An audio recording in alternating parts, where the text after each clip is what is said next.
Docteur Synapse. Après avoir détaillé le métabolisme du potassium lors de ma précédente vidéo, aujourd'hui nous allons parler du mécanisme d'action des diurétiques.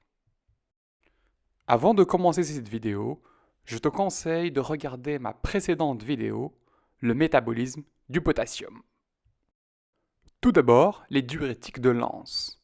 Comme son nom l'indique, ils agissent au niveau de l'anse de Henle et plus spécifiquement au niveau de l'anse ascendante. Les diurétiques de Lenz vont inhiber le cotransporteur NKCC2. Tu auras alors moins d'absorption de sodium. In fine, on va éliminer plus de sodium dans les urines. Vu que tu auras une quantité importante de sodium distal au niveau des cellules principales du tubule collecteur, ça va favoriser l'élimination du potassium. Pour résumer, les diurétiques de Lenz entraînent une augmentation de l'élimination du sodium ainsi qu'une augmentation de l'élimination du potassium. Pour les diurétiques thiazidiques, comment vont-ils agir au niveau du néphron? Les thiazidiques agissent au niveau du tubule contourné distal et plus spécifiquement au niveau du cotransporteur NCC en l'inhibant. Vu que tu auras une diminution de l'absorption de sodium, on aura une augmentation de l'élimination du sodium.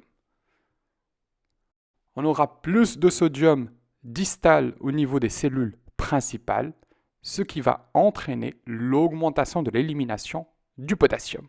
Pour résumer, les diurétiques thiazidiques augmentent l'élimination du sodium et du potassium. Le tout dernier diurétique, les antagonistes de l'aldostérone.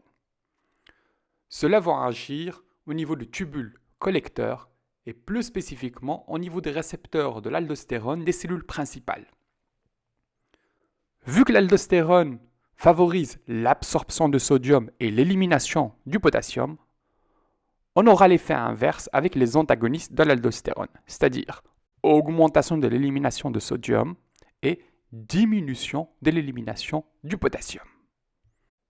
En résumé, les diurétiques de Lenz agissent plus spécifiquement au niveau de l'anse ascendante de Henle et plus spécifiquement au niveau du cotransporteur NKCC2 et entraînent l'augmentation de l'élimination du sodium et du potassium.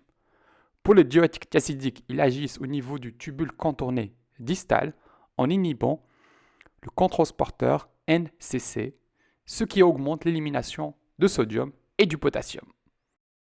Pour les antagonistes de l'aldostérone, ils inhibent l'action de l'aldostérone et entraînent une augmentation de l'élimination du sodium et une diminution de l'élimination du potassium.